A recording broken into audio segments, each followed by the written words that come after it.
Así que pasen a tomar su lugar. Les invito a que todos abran su Biblia en el Evangelio de Lucas, en el capítulo 23, y que me acompañen en la lectura de los versículos 26 y hasta el 38. Lucas 23, del 26 al 38.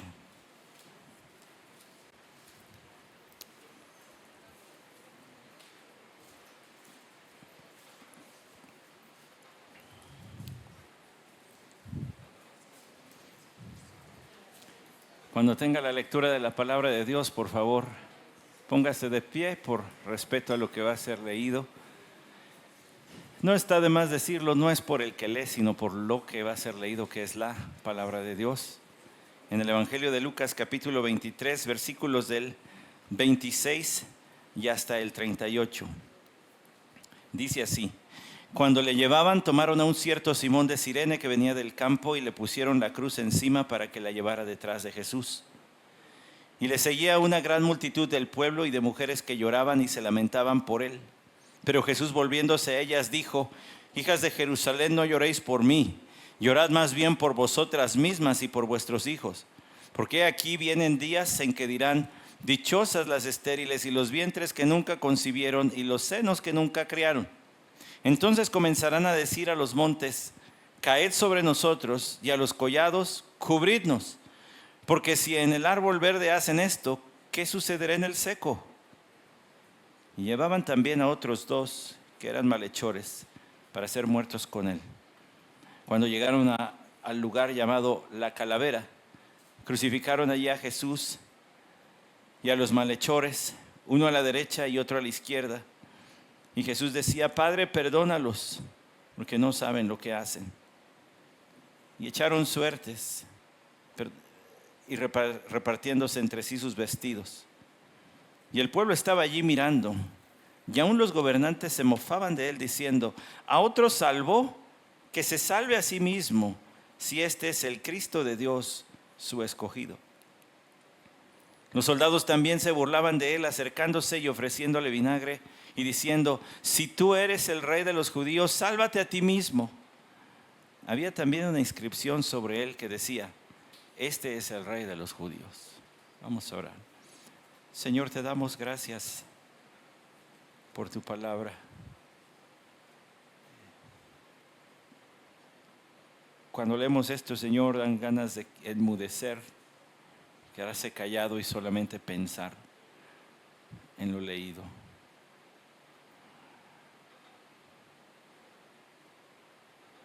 Si ese silencio reverente va a ser interrumpido por mi voz, permite que sea solo para proclamar tu palabra, lo que tú dijiste, para la santificación de tu pueblo, para la gloria de tu Hijo. Amén. Tome su lugar, por favor. Yo le advertí desde la mañana que traía algunos ejemplos para este día que quizá le sorprenderían un poco. Y quisiera, ¿verdad?, que use su imaginación un poquito, porque durante el mes de agosto nosotros no nos acercamos al Evangelio de Lucas para exponerlo. Digo, si usted lo leyó, espero que sí, pues qué bueno, pero no nos acercamos a él para exponerlo. Entonces estamos regresando al Evangelio de Lucas después de un mes de no pasar por aquí, por estas alturas de nuestras Biblias. Es casi como si nos metiéramos en una máquina del tiempo. Yo sé, le dije, use su imaginación. Pastor, eso no existe. Ya sé que no existe, use su imaginación. Es como si nos metiéramos en una máquina del tiempo y de repente nos sacara esa maquinita y estuviésemos en un lugar que tiene una fiesta nacional celebrándose, donde hay movimiento de gente con los últimos preparativos. Hay bullicio en las calles, hay mucho alboroto, más del normal, a pesar de que es el día nacional más importante. Hay más alboroto que el que ocurre cada año, porque durante la noche se dice que hubo un maestro que andaba por aquí, que estuvo enseñando varios días en el templo y que puso en su lugar a los fariseos, y que además echó afuera a todos los cambistas y a todos los que estaban haciendo negocio dentro del templo, los echó para afuera, y por la noche lo juzgaron y Ya Pilato dijo que no hay delito contra él. Herodes dijo, pues yo no sé, mejor regrésenselo a Pilato. Y Pilato volvió a decir, no hay delito, no he hecho nada digno de muerte. Y como si nosotros pudiésemos escuchar la voz de una persona por allí que pasa platicando con su compañero y le dice, pues sí, pero ahora resulta que ya lo van a ejecutar. Y además escucha hablar a otros y nosotros vamos allí casi como espectadores invisibles escuchando las conversaciones y la gente platica y dice, sí, pero además estaban diciendo que sus seguidores lo abandonaron, que uno andaba por allí en el patio del sumo sacerdote, pero cuando lo descubrieron se fue, lo traicionó. Vaya maestro, vaya líder, todos sus seguidores lo abandonaron. Y la gente sigue haciendo sus compras y moviéndose de aquí para allá. Cuando usted por fin ve la marcha de los reos de muerte, es la cúspide de las ilegalidades en todo el juicio del Señor Jesucristo, porque no debió ser juzgado de noche. No había un argumento sólido para condenarlo, sino solo contradicciones. No debía haber sucedido en fiestas del pueblo y sucedió. Y ahora viene marchando junto con otros dos que van a ser crucificados. Y cuando el mundo vio la debilidad humana de Jesús, también vio la fortaleza de Jesús. Es lo que usted y yo vamos a ver esta mañana. Su debilidad humana y su fortaleza divina. Porque si recapitulamos, dos o tres datos nada más que nos ayuden a poner un telón para entender lo que está aquí. Lucas es el evangelista que más detalles nos aporta en cuanto a los sufrimientos personales del Señor Jesucristo, ya que él era médico y tenía un interés particular en esas cuestiones. Lucas también ha hecho contrastes entre las personas. Y si hablaba de una mujer, la siguiente anécdota tenía que ver con un hombre. Y si hablaba de alguien que estuviera en perdición, la siguiente anécdota tiene que ver con alguien que fue salvo. Esos contrastes también están aquí. Lucas además es un evangelista que en su relato, él dice desde el capítulo 1, tras haber investigado desde el principio las cosas que sucedieron, ahora te las estoy escribiendo. Ese investigar desde el principio es el testimonio de Lucas diciendo, fui guiado por Dios. Dios me guió providencialmente a encontrarme con los que fueron testigos oculares de las cosas que te estoy escribiendo, Teófilo. Dios permitió mi encuentro con personas claves. Y todo lo que recopiló quedó plasmado aquí por la inspiración, la guía del Espíritu de Dios. Lo que usted tiene incluso, ese evento histórico, la muerte de Cristo Jesús, es un evento que otras fuentes no bíblicas también lo reconocen como cierto, como que sucedió. No estamos hablando de una leyendita, de un cuentecito, no estamos hablando de algo que se tomó, ¿verdad?, para provocar una semana de vacaciones en la Semana Santa. Es una historia real. Es el día más importante de la persona más importante del mundo y de la historia. Es ese día. Tras la invasión de los ejércitos aliados a las playas francesas, la invasión de Normandía, conocida como el Día D. A ese día se le llamó el Día de Días. La Segunda Guerra Mundial no acabó con la invasión de Normandía, todavía faltaba mucho. Muchas vidas y mucha sangre fue derramada después de ese momento. Pero la entrada a Europa por Normandía, sí marcó un cambio en la marea. ¿Y quién sería el vencedor final de la Segunda Guerra Mundial? La muerte del Señor Jesucristo, su crucifixión, si bien no terminó de lleno y finalmente con todo pecado, dejando una nueva creación recuperada en santidad, sí fue el golpe definitivo que cambia la vida de todo aquel que cree, para que no se pierda, sino que tenga vida eterna. Y que un día finalmente sí va a acabar con todo el pecado y lo va a borrar. Este es el día de días. Y usted y yo en la máquina del tiempo fuimos lanzados ese día para ver marchar al Señor Jesucristo, según el relato de Lucas, quien escribió cuándo le llevaban. Tomaron a un cierto Simón de Cirene que venía del campo y le pusieron la cruz encima para que la llevara detrás de Jesús. Este cierto Simón de Cirene, Cirene, una ciudad en el norte de África, que entendemos, ¿verdad? De allí hay dos personas que son conocidas. Por favor, acompáñeme al libro de los Hechos, capítulo 13. No se le está haciendo agua por ir al libro de los Hechos. No sé cuántas veces le he dado la vuelta ya en preparación para enseñarlo, pero cada vez que lo leo digo, hoy aquí nos vamos a tardar. Así que bueno, pues ya sabe lo que nos va a llevar. Dice Hechos capítulo 13, en la iglesia que estaba en Antioquía habían profetas y maestros. Bernabé, Simón llamado Níger, Lucio de Cirene, Manaén que se había criado con Herodes el tetrarca y Saulo. Hasta ahí la lectura. Hechos capítulo 13, el versículo 1 fue ese. Ahora, ¿por qué le llevo para allá si nosotros estamos en el Evangelio de Lucas? Bueno, porque el libro de Hechos fue escrito también por el evangelista Lucas. Y hay dos nombres allí que quiero traer a su atención.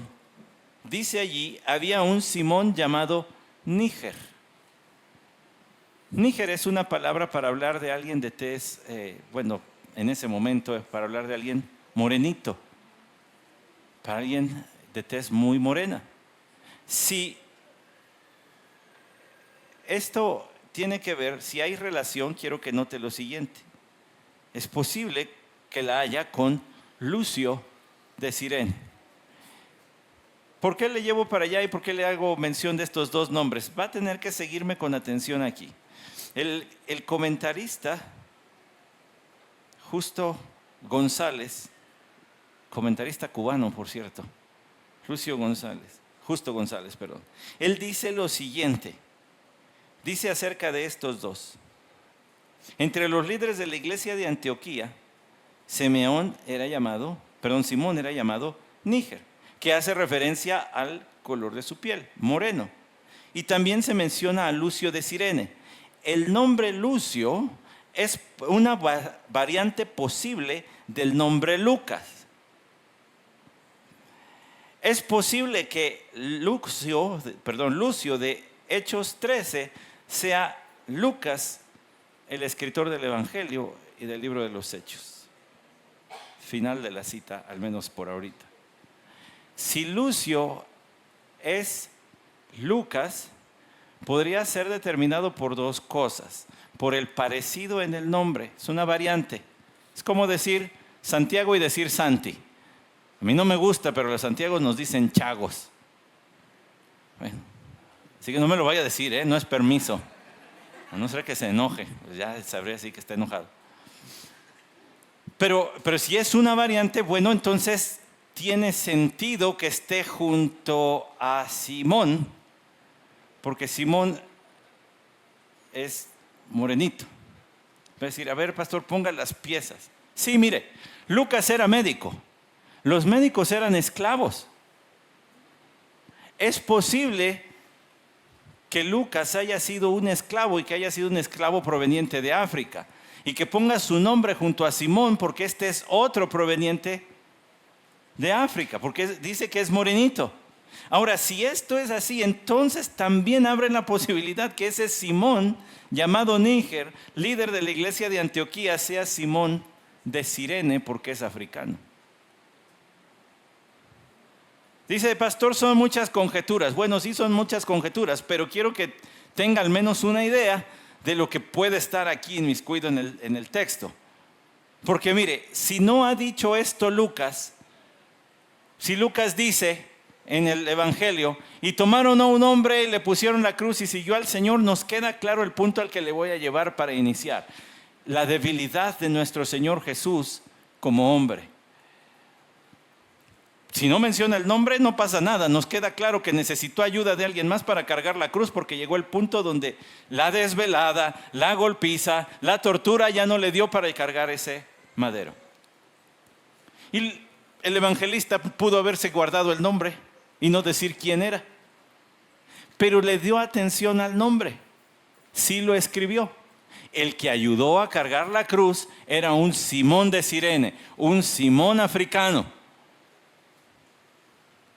Y en Hechos 13 dice, había un Simón, también era africano, moreno. A mí me parece que no, pero hay quien propone que Lucas acuñó la frase sereno moreno.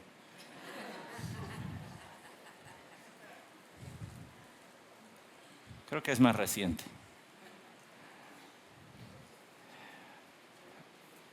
Pero si eso lo hizo Lucas, si Lucas plasmó el nombre de Simón por ser su amigo, su compañero, quizás hasta su connacional, nos está preparando para el libro de los Hechos, para decirnos, ¿qué creen? El que cargó la cruz ahora era el líder en Antioquía también. Ahora, haciendo un poco de lado el asunto del nombre, dice que cuando llevaron al Señor, tomaron a un Simón de Cirene que venía del campo y le pusieron la cruz encima para que la llevara detrás de Jesús. ¿Por qué venía del campo? ¿Qué no es día de fiesta nacional? ¿Qué andaba trabajando? Es el día de la Pascua. ¿Qué andaba haciendo? O quizá como extranjero, él sí andaba trabajando. Y cuando pasaba por allí le dijeron, pues cárgate la cruz. Y a los soldados romanos no se les podía decir que no. No se puede. No se puede. En alguna ocasión una persona me pidió que llevara un regalito para familiares en Estados Unidos y cuando yo vi el regalito dije, no puedo llevar eso. ¿Por qué? Pues porque me lo van a quitar. No, pues tú les dices, no. Me costó mucho trabajo que me den permiso de entrar para que me lo vayan a quitar por tu regalo. No puedo, perdón. Cuando alguien me pidió traer algo de allá para acá, dije, sí, va. Pues porque uno está en su país y uno dice, bueno, pues sé hasta dónde puedo argumentar y pelear mi caso. Pero los judíos estaban invadidos. Y aunque Simón de Cirene no haya sido judío, lo cual no era, no se iba a poner a argumentar y a debatir, pues si me dan la cruz la tengo que cargar, no hay de otra.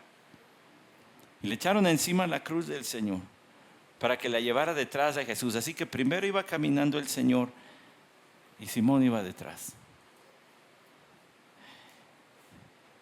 Lucas nos ha dado evidencia tras evidencia de que Jesús en su tiempo en esta tierra era verdadero hombre y verdadero Dios.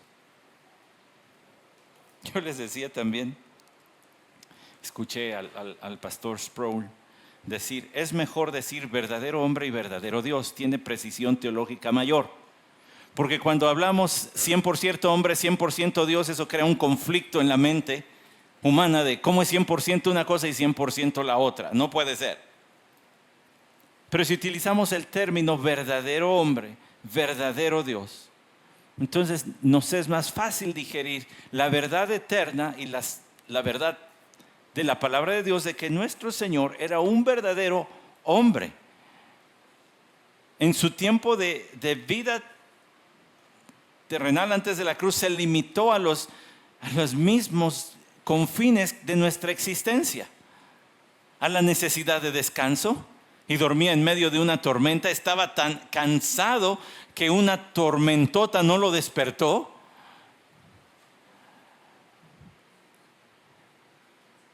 Dame de beber, le dijo a la mujer samaritana, tuvo sed. Hijitos, ¿tenéis algo para comer? Bueno, eso vino después de la resurrección, pero también hay evidencia de que comió antes de la resurrección. Queriendo decir, sí, tuvo hambre, tuvo sed, tuvo sueño. Y todo lo demás que usted y yo vivimos en nuestra experiencia en esta tierra fue parte de su experiencia, excepto el pecado. Todo lo demás.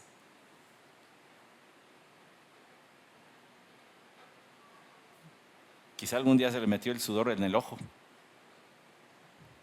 Es parte de la experiencia humana. Trabajó en el negocio de su padre, aprendió el oficio de carpintero.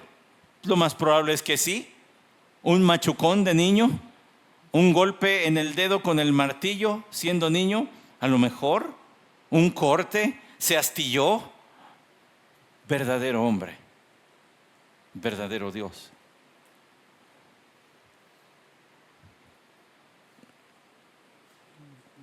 Las palabras de Lucas les había dicho un profeta muchos años antes.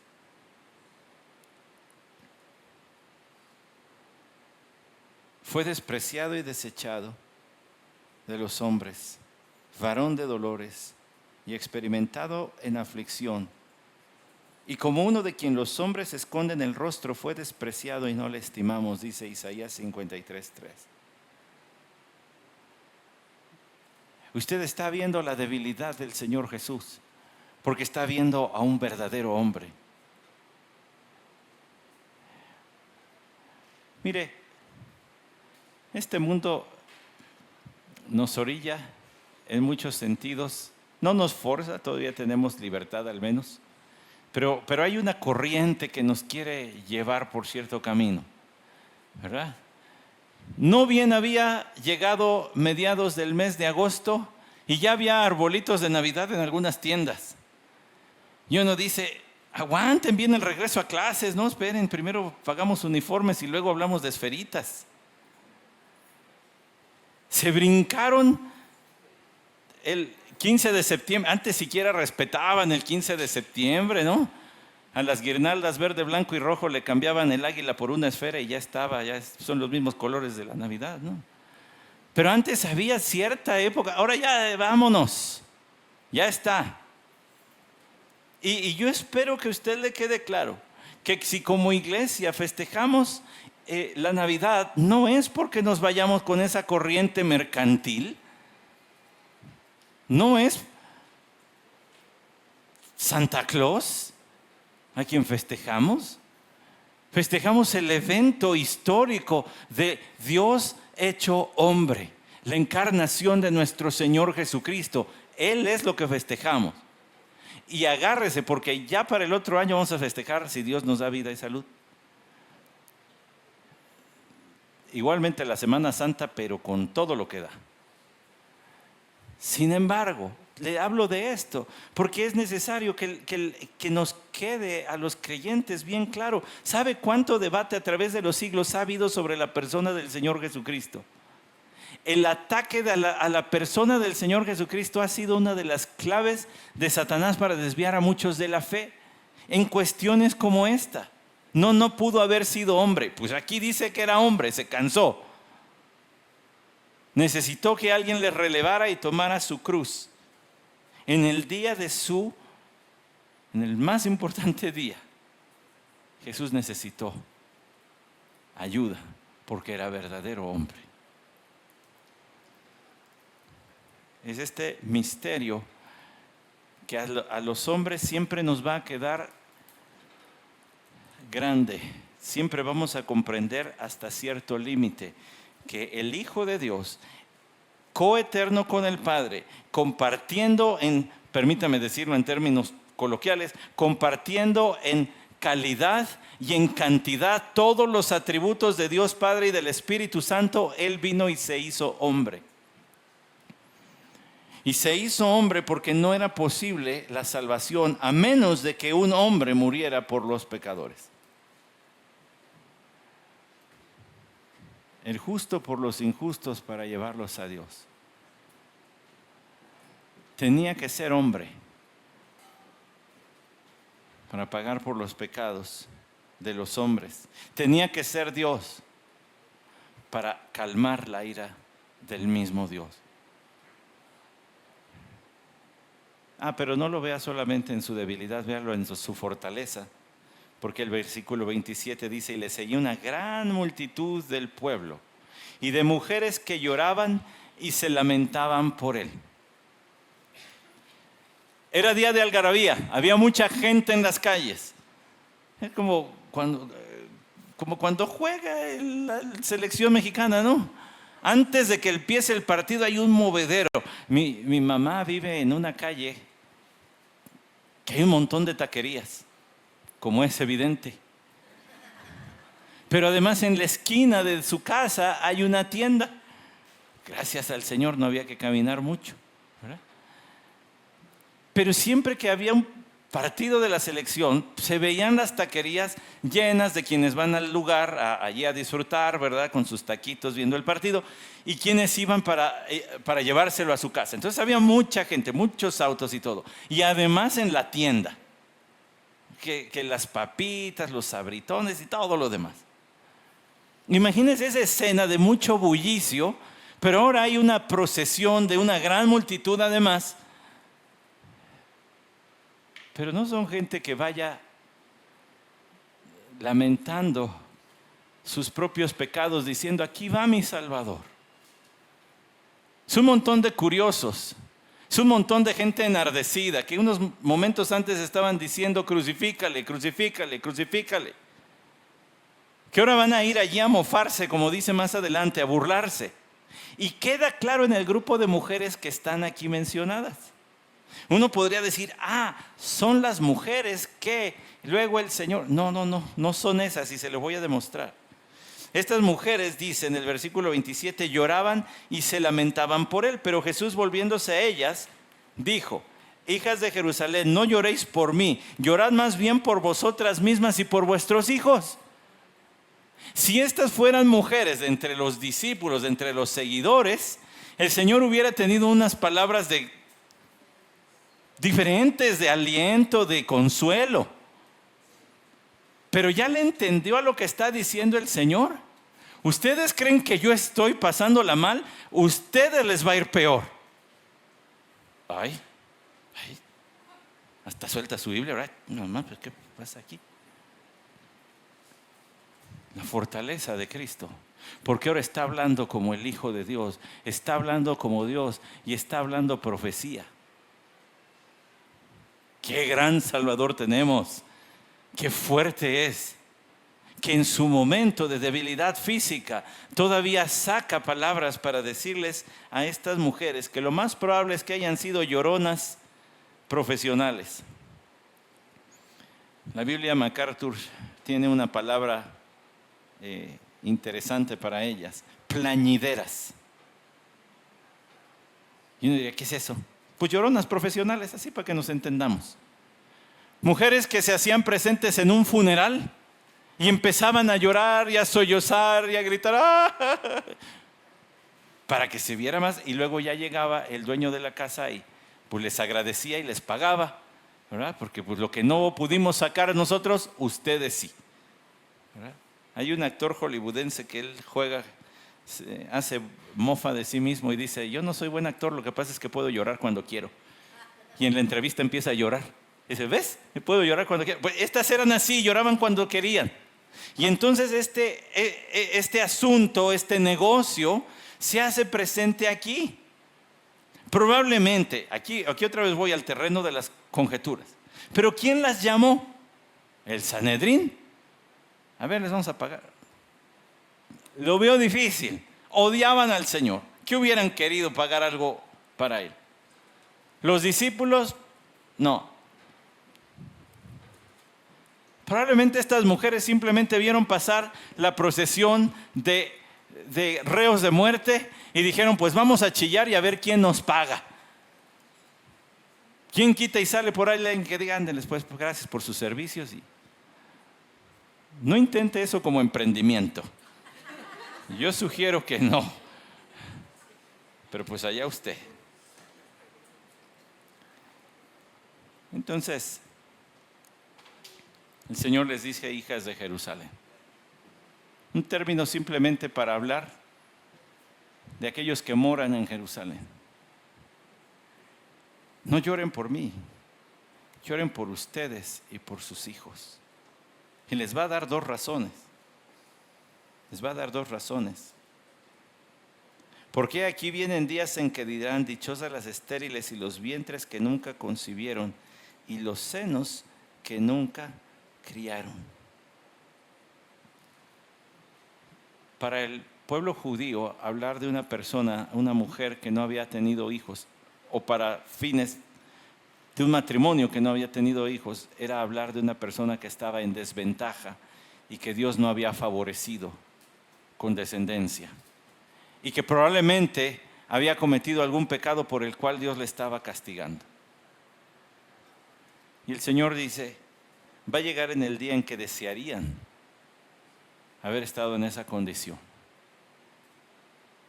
Preferible que la sociedad les dijera, desfavorecidas de Dios, no bendecidas por Dios,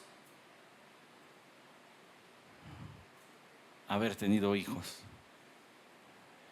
Tienen que meterse al contexto cultural porque un ejemplito nos ayuda como el de Ana, la madre del profeta Samuel. Y cómo lloraba. Y seguramente lloraba con el instinto materno, con el deseo de ser madre, clamando a Dios por un hijo. Pero también oraba con el peso de las miradas de la sociedad, diciendo, tú hiciste algo, por eso Dios no te ha dado hijos, por eso Dios, por eso. Y llenándola de especulación, ¿y si sí he hecho algo? Pero el Señor dice, aquellas que parecerían desfavorecidas serán bendecidas. Se van a considerar bendecidas de ni siquiera tener hijos de qué preocuparse. Bueno, es que cuando nacen los hijos, dicen, 2 personas dejan de dormir por cada bebé que nace. ¿Sabías esa estadística? Por cada bebé que nace, 2 personas dejan de dormir. ¿Ya sabe cuáles son? En alguna ocasión mi hija me dijo, pero díganlo con felicidad, no con pesar. Un día mi hija me dijo, me quiero dormir contigo. No, pues tú tienes tu camita, papá, mamá tienen su camita. Porque pues así como usted la ve de angelito, mi hija parece licuadora cuando duerme, hermano. Se gira toda la noche, está girando. Dije, no, vamos a aparecer aquí letra T. Yo así y ella así. Pero le dije, está bien. Me parece que hay algo de uno mismo que se queda prendido cuando ellos se duermen. En algún momento de la noche abrí los ojos y le vi el cuerpo colgando fuera de la cama. O sea, la mitad. Y empezó a mover la piernita, o sea, ya se iba a echar un clavado. Y me estiré y la pesqué de la camisetita y la jalé. Ya la abracé y nos volvimos a dormir.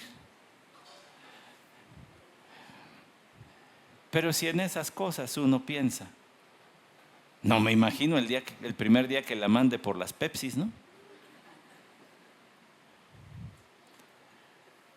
¿O sí, papás? El primer día que los enviaron a la tienda solos, ¿no sufrieron? El primer día que se fueron a la escuela solos, ya me están haciendo caritas de, no hombre, imagínense lo que les espera. Pues aquí dice, ustedes no lloren por mí, lloren por ustedes y por sus hijos, porque si así me está yendo a mí, estaba siendo, a ver, aclaremos, ¿verdad? El Señor estaba siendo tratado injustamente. Este era un juicio que estaba lleno de maldad por todos lados. Y su obediencia al ir hasta la muerte era por causa de nuestros pecados, siendo Él inocente. Pero dice, si así me va a mí, ¿cómo les va a ir a ustedes? Ahora les añade allí, Les añade allí otras palabras. Versículo 30. Bueno, el versículo 29 dice, los vientres que nunca concibieron, los senos que nunca crearon. Pues sí, que nunca desarrollaron con leche materna al bebé y creció. Entonces comenzarán a decir a los montes, caed sobre nosotros, y a los collados, cubridnos. Dice Oseas 18, está citando a Oseas 18, fíjese qué fortaleza del Señor para pensar en la Escritura en medio de su sufrimiento. También serán destruidos los lugares altos de Adén, el pecado de Israel, espinos y abrojos que crecerán sobre sus altares. Entonces dirán a los montes, cubridnos, y a los collados, caed sobre nosotros, reprochándole su pecado al pueblo. A través del profeta Oseas dijo, va a llegar el día en que van a querer que los montes los escondan de la ira de Dios. Van a decir, mejor morir aplastado a caer en manos de un Dios vivo. Y el Señor les está recordando esto a estas mujeres y les dice, pues, llega ese día. En Apocalipsis capítulo 6, versículo 16 y en 6 también del 15 al 17, dice, y los reyes de la tierra y los grandes, los comandantes, los ricos, los poderosos y todo siervo y todo libre se escondieron en las cuevas y entre las peñas de los montes y decían a los montes y a las peñas, caed sobre nosotros y escondednos de la presencia del que está sentado en el trono y de la ira del Cordero, porque ha llegado el gran día de la ira de ellos. ¿Y quién podrá sostenerse? El Señor está haciendo referencia a eso. Viene el día en que voy a traer juicio sobre esta nación, sobre toda la tierra, y van a querer que les caigan mejor los montes de encima. Que los escondan va a ser mejor que enfrentarse conmigo. Y cuando Cristo venga será claro que Él viene. Hasta los que no le creen como Señor y Salvador de sus vidas dirán, estoy viviendo en la ira del Cordero de Dios.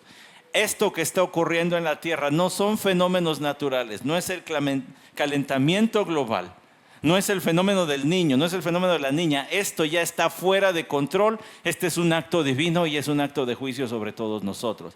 En ese día van a decir, mejor que nos caigan encima los montes.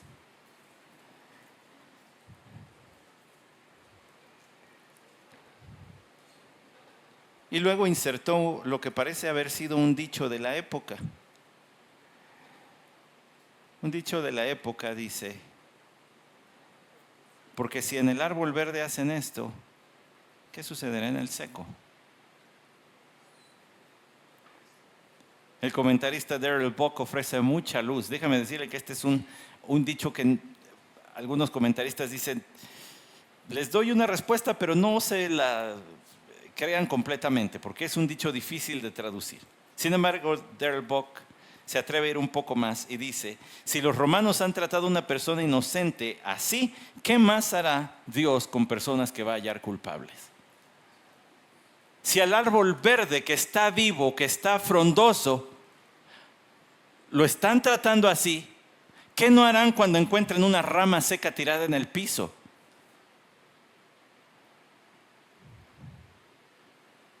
El Señor es el árbol verde frondoso, lleno de fruto de justicia. El árbol seco es la humanidad lejos de Dios, indiferente por lo menos, pero igual de culpable que el que es hostil contra Dios. Y dice, ¿qué se le va a hacer a eso? ¿Cuál creen que va a ser el fin de esos?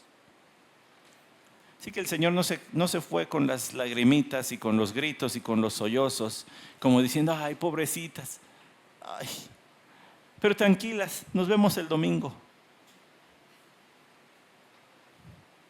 En su debilidad física, su fortaleza divina, tomó carácter de profeta y les dijo, más vale que vayan sabiendo, esto no se va a quedar así y a ustedes les va a ir peor. Porque no eran lágrimas de arrepentimiento, no eran lágrimas de dolor por el Señor Jesús y por su propio pecado de ellas, era falsedad, era hipocresía, era hacer el show, era hacer el drama. Y llevaban también a otros dos, dice el versículo 32, que eran malhechores para ser muertos con él. Estos que son identificados como malhechores. En el pasaje 39 al 43 toma todavía más detalle. Porque ellos van a terminar siendo el ejemplo de que ante Cristo solo hay de dos. No hay intermedios. Porque el propio Señor lo dijo: el que no junta desparrama, y el que no está conmigo está en contra de mí. Pero no vas a estar en un terreno neutral. Nunca vas a estar en un punto donde digas: bueno, yo a Dios no me meto con Él y pues Él no se mete conmigo. El que dice eso está en contra de Dios y tiene en contra a Dios. Es enemigo de Dios. Espero que no haya nadie aquí en esa situación, pero si lo hay, hoy es el día de salvación. De reconocer el pecado propio y decir: sí, es cierto. Esa muerte era la que me corresponde a mí. Perdóname, Señor, porque ya lo castigaste a Él. Pero bueno, ellos toman un poco más de detalle, se nos da más detalle de ellos. Aquí solamente se nos dice que eran malhechores, lo cual, cito otra vez la Biblia de MacArthur, dice: es un rebelde forajido que saqueaba, que robaba. Los ladrones comunes generalmente no eran crucificados, así que estos pudieron haber sido seguidores de Barrabás o ladrones de gran escala. Gente verdaderamente mala. Cuando llegaron al lugar llamado La Calavera, dice el versículo 33, crucificaron allí a Jesús. Una nota al calce de esa frase: crucificaron allí a Jesús. Los 4 evangelios la utilizan. Los 4. Yo me propuse no saber otra cosa sino a Cristo y a este crucificado, dijo el apóstol Pablo. Lo que usted y yo estamos viendo hoy, este día al que nos arrojó nuestra máquina del tiempo imaginaria, ¿verdad? Pues solo existen esas. Nos llevó al día de días, al gran día. El día que todos sus seguidores, todos sus apóstoles dijeron: voy a hablar de eso y nada más de eso. Y todos los demás asuntos de la vida tienen que ver con eso que ocurrió allí.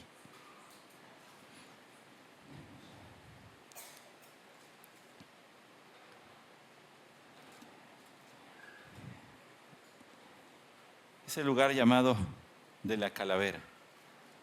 Mi papá tenía en su colección la Biblia de referencia encadenada Thompson. ¿Algunos de ustedes la conocen? Yo no la tengo, es de mi papá y pues se quedó ahí entre sus cosas, ¿verdad? Heredé otras Biblias, pero esa no. Y a mí, discúlpeme, no era creyente. Era niñito de iglesia, pero no era creyente. Entonces yo me sentaba, mi papá se sentaba a escuchar la palabra del Señor y yo me agarraba su Biblia y me ponía a ver las fotos que traía, porque trae un montón de fotos esa Biblia. Quienes la tengan dan fe y testimonio y legalidad de lo que estoy diciendo. Y entre ellas tiene una foto de un monte fuera de Jerusalén que parece la cara de una calavera. No es seguro que ese haya sido el monte del que se habla aquí, pero posiblemente uno similar a este sí era. ¿Por qué? Porque este de la calavera, este monte, es el que otros evangelistas como Marcos le llaman el Gólgota, que significa el lugar de la calavera. Calavera en griego es cranion. Ahora, le digo estas cosas porque es posible que haya sido o un monte que por sus cavidades podía asemejar una calavera, un cráneo visto de frente, o porque allí se llevaban a cabo tantas ejecuciones que había cráneos desperdigados. Cualquiera de las dos es igual de tenebrosa, ¿verdad? Imagínense ir manejando en la carretera en la noche y ver un monte, ay mamá, un craniezote allí. O lo otro, que vayas caminando y que te encuentres cráneos tirados. Pues las dos están feas, las dos opciones. Pero a este monte se llevaron al Señor. Probablemente un lugar donde ejecutaban a muchos. Y no era el estreno de ese sitio como el lugar de crucifixión. Y crucificaron allí a Jesús. Ahora, quizá para usted y para mí sea así como, ¿por qué ningún evangelista nos da más detalles acerca de la crucifixión? ¿Por qué no nos dice, y tomaron clavos de tantas pulgadas, martillo o maceta, ¿verdad? Y los maderos eran de tanto por tanto de espesor? Porque la palabra de Dios no está escrita para satisfacer ningún morbo ni curiosidad amarillista. Está para revelar a Dios y sus propósitos, y es suficiente con decir que nuestro Señor Jesucristo fue colgado y fue colgado por ti y por mí. Eso es a lo que va. Ahora, que hay fuentes externas que sí han hablado de cómo eran las crucifixiones y qué es lo que sucedía en el cuerpo humano. Pues sí, también hay películas extremadamente gráficas como La Pasión de Cristo.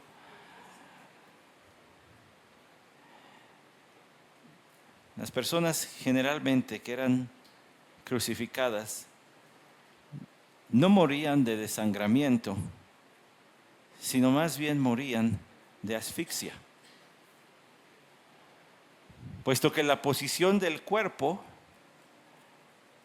no permitía la entrada del aire con oxígeno, sino que había que hacer fuerza y levantarse sobre los clavos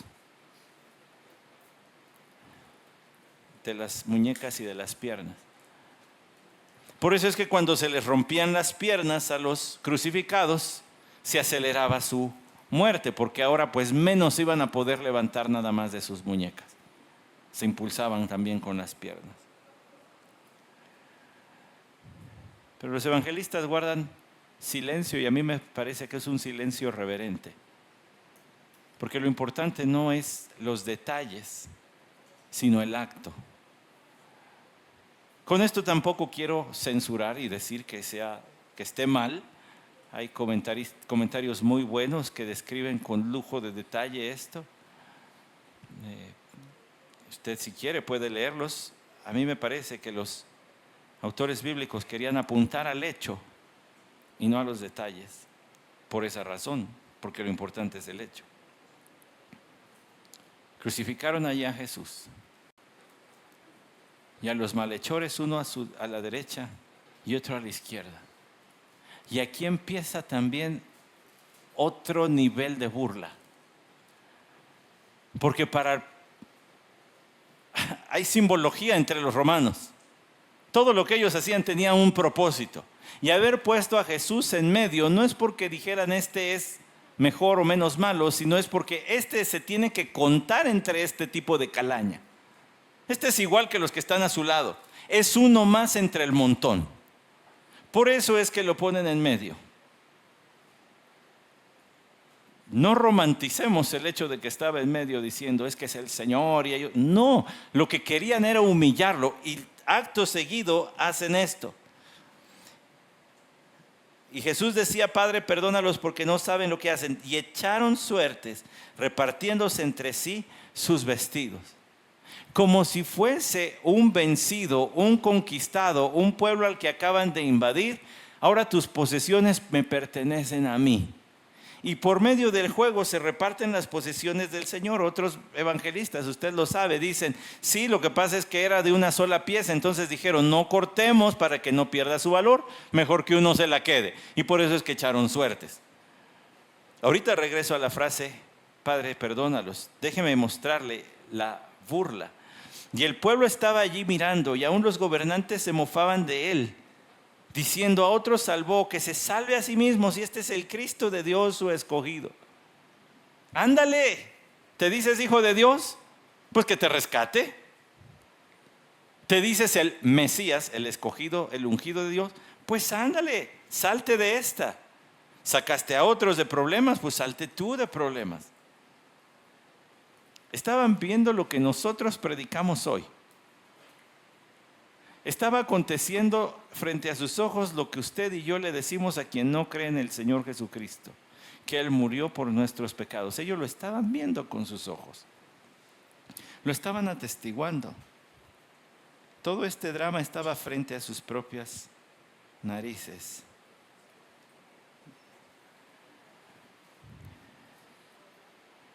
En medio de su debilidad, el Señor mostró su fortaleza. Pero también en este drama, el hombre sacó lo más profundo de su pecado. Lo más profundo. Ni un poco de compasión, ni un poco de sentido común.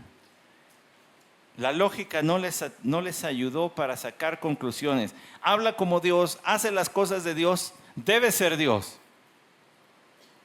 Da discursos que tienen autoridad y no como la de los escribas. Hace milagros que solamente la mano de Dios puede hacer porque sacó pan y peces de la nada.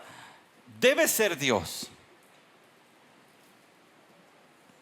Dice el pastor Steve Lawson, el pecado te atonta y te hace cometer las cosas más ilógicas e irracionales.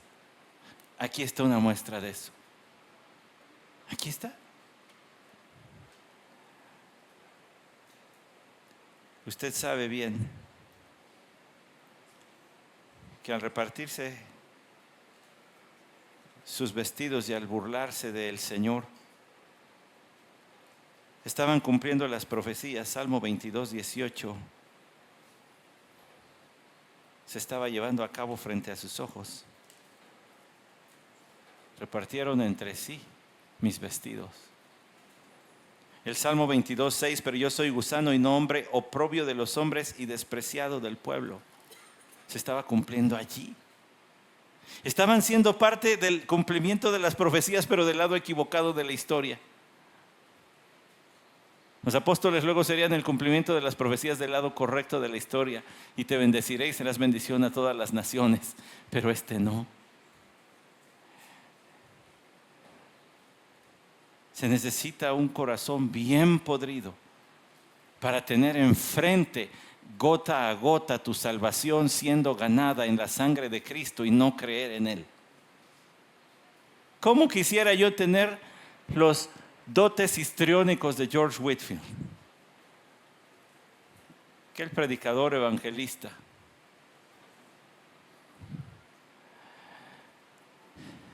Que decía a la gente,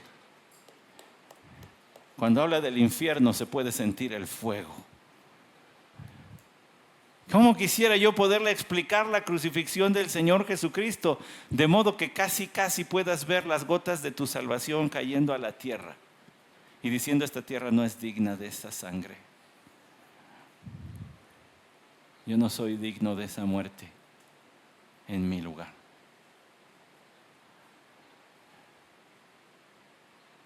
Pero espero que mis palabras sean lo suficientemente claras para que todos aquí tengamos un encuentro personal con la cruz de Cristo Jesús.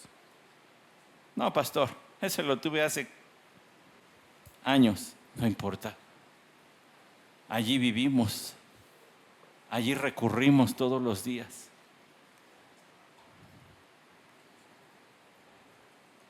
Los cristianos no se riegan con agua.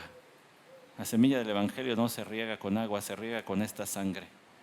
Así crecen los creyentes, a los pies de la cruz, contemplando a su Salvador, humillándose ante Él y diciendo, sí es cierto, fue por mí. Y otra vez necesito de ti.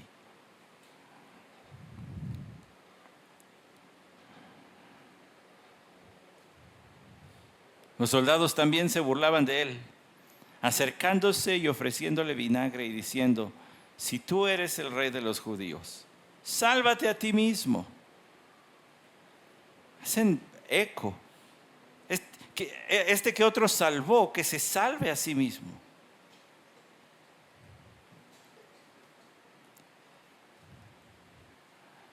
A otro salvó. Bueno, aquí estaba salvando, pero ¿a qué se refieren ellos? Pues socorrió, ayudó, auxilió, y luego los soldados hacen eco de eso y diciendo, si tú eres el rey de los judíos, sálvate a ti mismo, sácate de este asunto. Además se burlan al ofrecerle vinagre. ¿Sabe por qué? Esto tiene que ver con lo que dice allí. Si tú eres el rey de los judíos. Los reyes degustan, tienen cerca de su paladar buen vino. Vamos a darle vinagre. Es una burla. Ellos no creen que sea el rey. Ellos están burlándose de él. Haría bien usted en salir de este servicio y buscar en YouTube, porque yo no lo he encontrado en otro lado, buscar en YouTube el himno cantado por Frank González y su coro internacional, que se llama Resucitaré. En ese himno, Frank González escribió como si estuviera el Señor Jesucristo propio hablando y diciendo: está bien, dices que no lo soy, pero verás que sí lo soy. Resucitaré.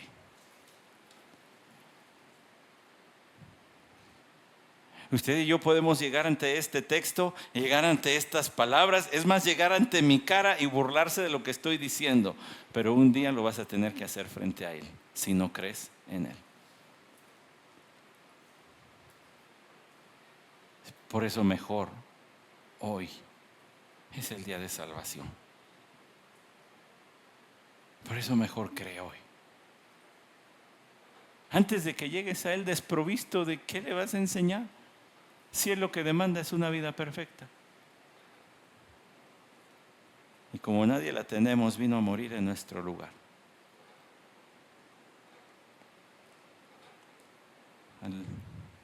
Al hacer esto,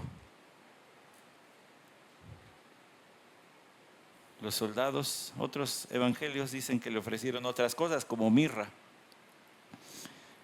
este analgésico, que hubiera aliviado un poco el dolor, pero hubiera extendido tal vez el tiempo de sufrimiento, y el Señor lo rechazó. No era un acto de misericordia, era parte del acto de tortura, para que dures más, para que sufras más. Pero esta es una burla completamente. Los reyes tienen vino, a este denle vinagre. Síganle el jueguito. Pobre loco, se siente rey. Versículo 38, había también una inscripción sobre él que decía: este es el rey de los judíos. Y los 4 evangelistas hablan de este letrero. Marcos dice: el rey de los judíos. Lucas añade: este es. Y Mateo comienza con: este es Jesús. La versión de Juan dice Jesús de Nazaret, rey de los judíos. Pero cuando uno los une, queda más o menos: este es Jesús de Nazaret, rey de los judíos. Y también era una burla. Cuando se da ciertos partidos de fútbol que tiene una televisora, uno y el otro la otra, luego ponen letreros en el periférico, ¿verdad? Cerca de las instalaciones de Televisa y de TV Azteca, para allí prender el partido y que la gente se meta más al juego. Y ponen sus letreros ahí para burlarse unos de otros. Haga de cuenta este letrero allí. Miren, judíos, esto es lo que Roma lo hace al que se quiera poner de rey, porque hay uno solo y se llama César. Esto es lo que el Roma le hace al que se quiera poner de rey. Ahí está su rey. Vean lo que le hicimos. Es que Jesús no es rey de los judíos nada más, Jesús es rey de todos. Así que estaban equivocados. Más apropiado hubiera sido: este es rey de todos. O este es rey no solo de los judíos, sino de todos. Y en medio de toda esta burla contra él, el Señor dijo: Padre, perdónalos, porque no saben lo que hacen. La fortaleza de tener a Dios por Padre. Padre es el clamor del Señor. Así instruyó a sus apóstoles: vosotros pues oraréis así: Padre nuestro que estás en los cielos. La comunión personal de nuestro Señor Jesucristo era la fuente de su fortaleza y es la fuente de la fortaleza de todo creyente hoy en día, su comunión personal con su Padre Celestial.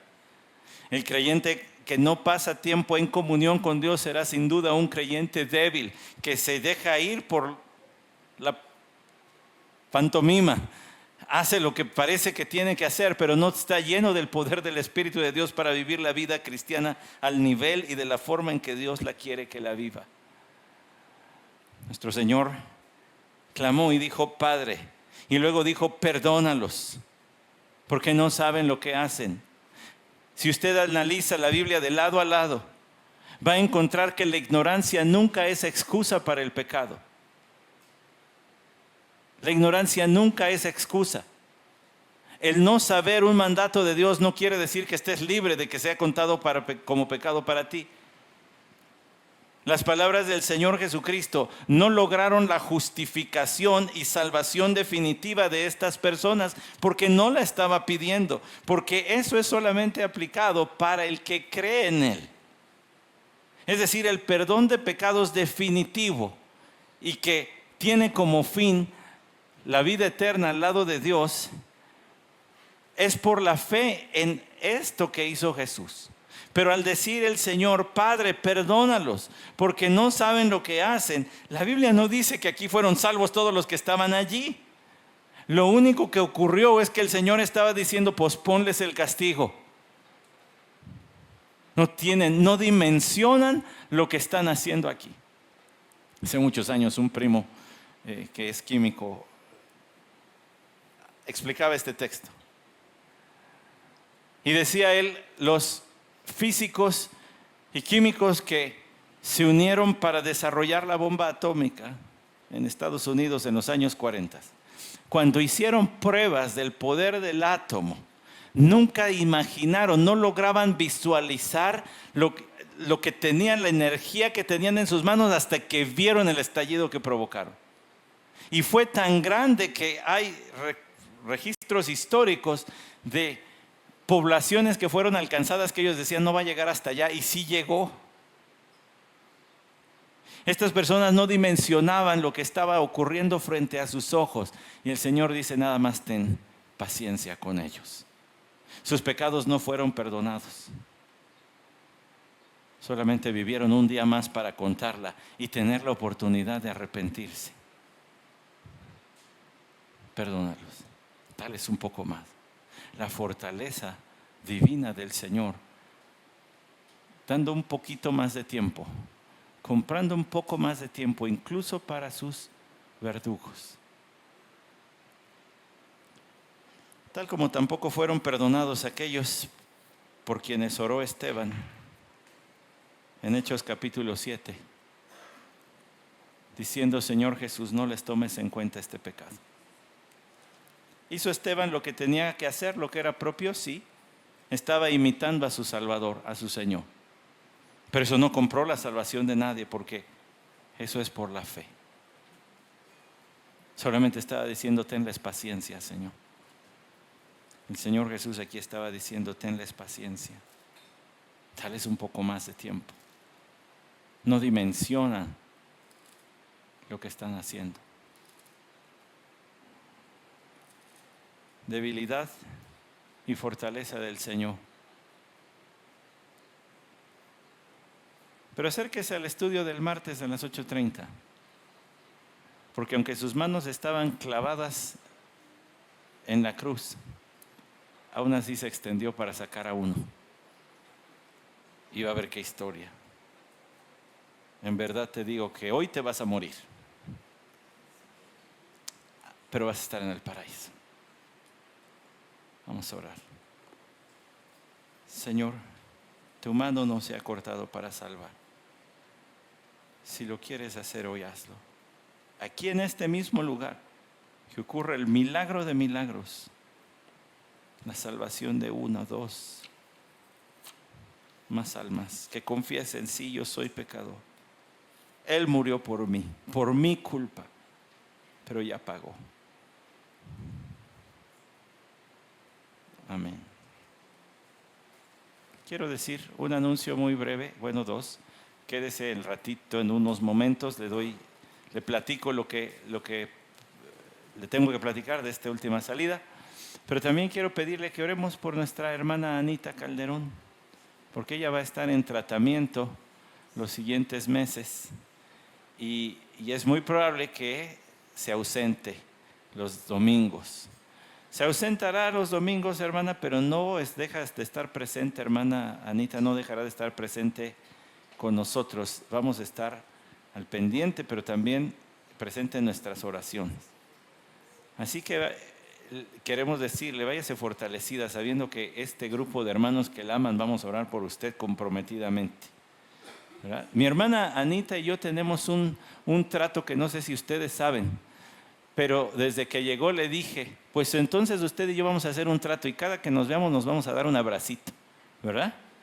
Y lo hemos cumplido, los dos, porque se necesita dos para el abrazo, ¿verdad? Pero hoy yo le voy a pedir a la iglesia que le demos muchos abrazos a mi hermana, ¿verdad? Para que se vaya bien fortalecida por tanto apapacho y tanto cariño de su iglesia. Ahora sí terminemos nuestra reunión.